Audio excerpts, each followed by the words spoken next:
All right. Welcome back to the Listen Up YouTube channel. My name is Jordan Walters. And of course, week 3 is finished now. It's done.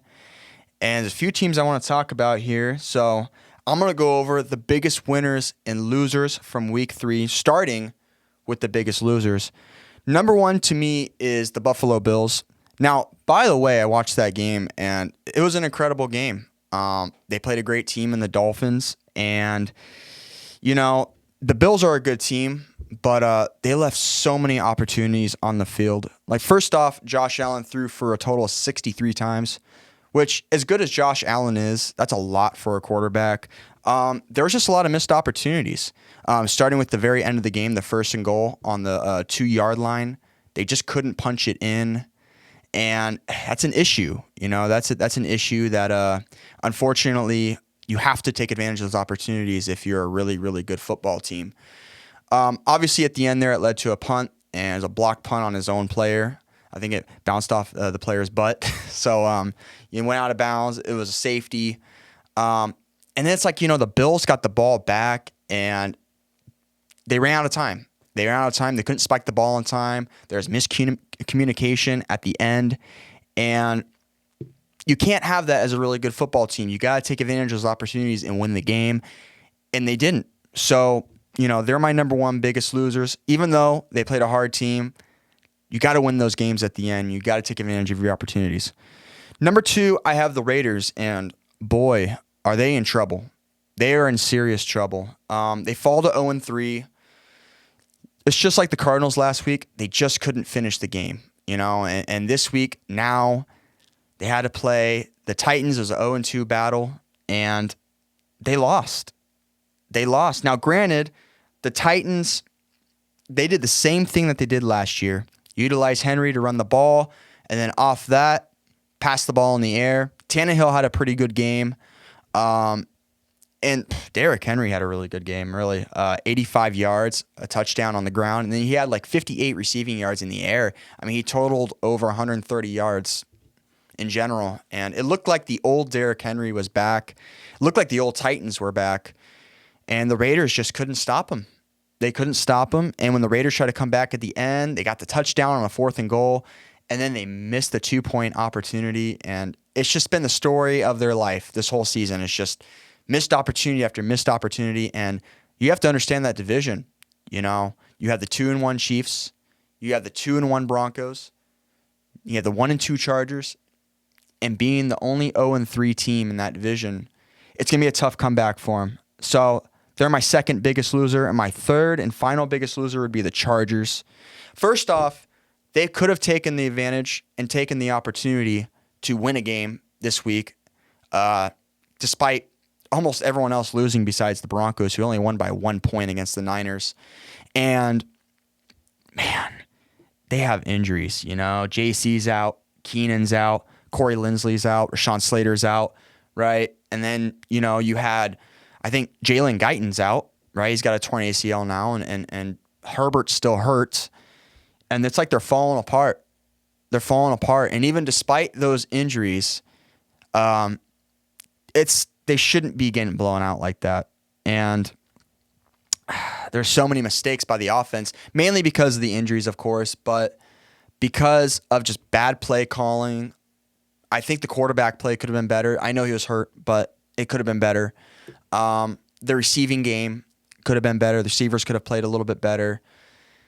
And it's just like, it's like a landslide. Have you ever seen injuries where it's like 1 injury, 2 injury, 3 injury, and then just, you just know it goes downhill after that? That's what the Chargers this weekend was. It's just a landslide, and they lost by a landslide, and they fall to 1-2. And if they don't get these injuries situated, and they don't start, I don't know what they got to do, but they really need to get these injuries situated. If they can't get this situated, especially the Keenan Allen situation, they're going to be in a world of hurt come even like mid-season, end of season, because they need these players to try to go for this division. And although it's not too late, and although you could say, hey, they're lucky that almost every other team lost, they could have won this game and tied for first in this division, and they didn't. In fact, they got blown out. So they're my 3rd biggest loser.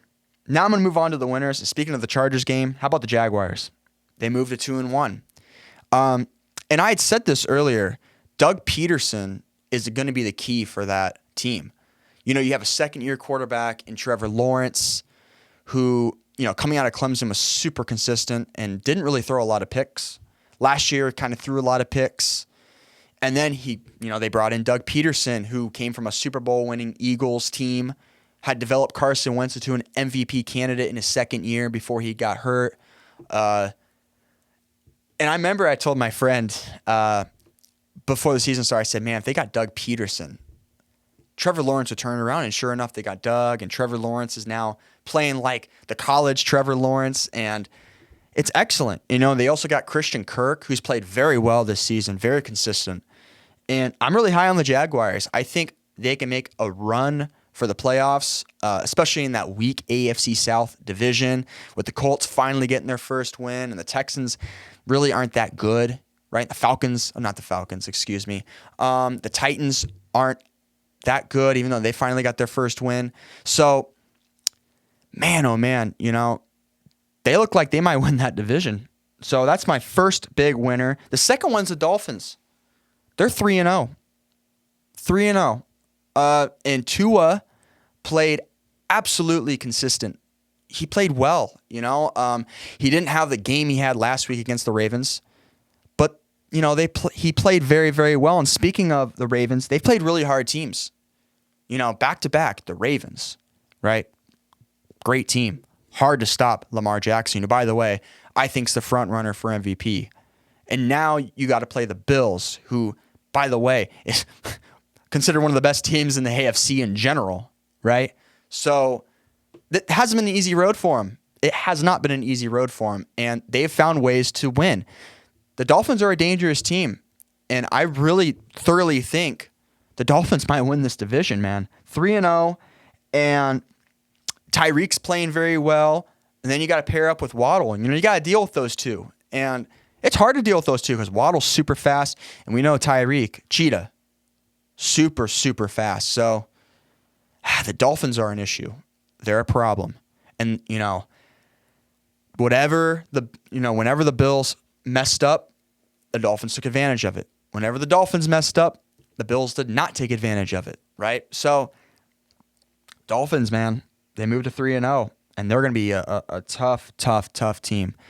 The third and final big winner of this weekend is the Eagles, the second 3-0 team, right? We got one 3-0 team in the AFC, which is the Dolphins, and now we got one with the Eagles.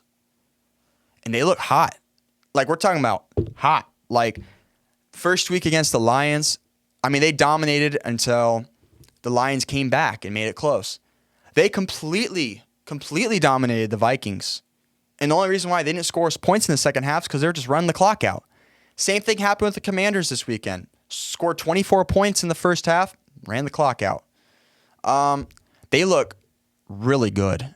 And Jalen Hurts, if he's not a frontrunner for MVP, he might be second or third behind Tua.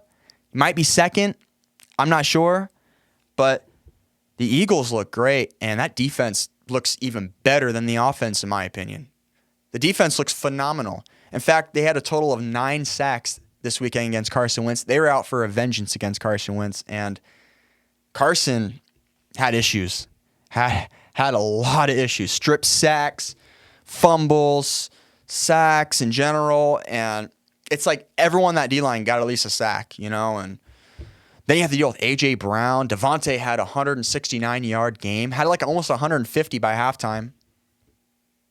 It's a problem. That team is an issue, and I have them winning the NFC East. And again, losers, Bills, Raiders, Chargers. Winners, Jags, Dolphins, Eagles. The only 2 3-0 teams being the Dolphins and the Eagles, and I'm pumped up. This is an exciting season. And yeah, those are my big winners and losers. Let me know what you guys think in the comments, likes, and subscribes all around. And we'll see you next time. Peace.